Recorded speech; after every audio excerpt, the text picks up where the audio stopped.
If you are in a Medicare Part D prescription drug plan, I want you to remember this concept, the concept of a deductible. I'm going to tell you a story that happened with a client today. So before I go into the story, I want to give you the definition of a deductible. I'm going to read it right from this little Post-it note.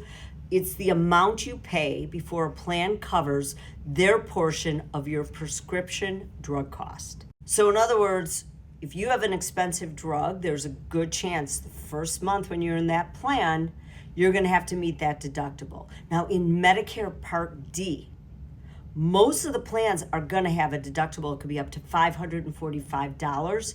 There are plans, there are options where you could have a plan with a very high monthly premium and no deductible.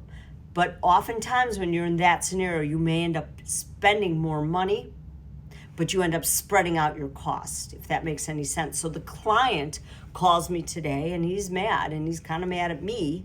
Now, when I do a drug review, I look at that as a service. I'm doing that to help the client, and it is my job to just explain how the plan works. And he was convinced that I didn't tell him there was a deductible, and of course I did. So here's what I want you to remember.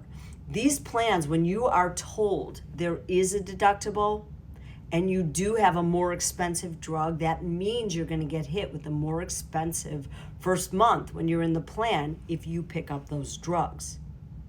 So even if you are in a plan and you take no drugs, remember about this deductible, because let's say all of a sudden it's April and you have to start Eliquis, and Eliquis is expensive under Medicare. And let's say the drug is $600 and your deductible is $400. Well, guess what? That first month, you're gonna spend that full $400.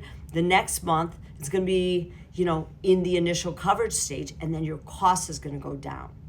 So I know when it comes to understanding how these Part D drug plans work, it's very confusing. But always remember, the biggest thing you want to think about is that overall big picture. What is it going to cost you? Because you want to get in that most cost-effective plan. But the next thing you're going to want to understand is what is it going to cost you each month? And the deductible is how you begin. But here's one thing to also remember. Sometimes the lower tier drugs don't apply towards the deductible, and the plan is going to cover it. So that's just one more thing to make this more confusing, but just remember the concept of a deductible, because typically you're going to have one.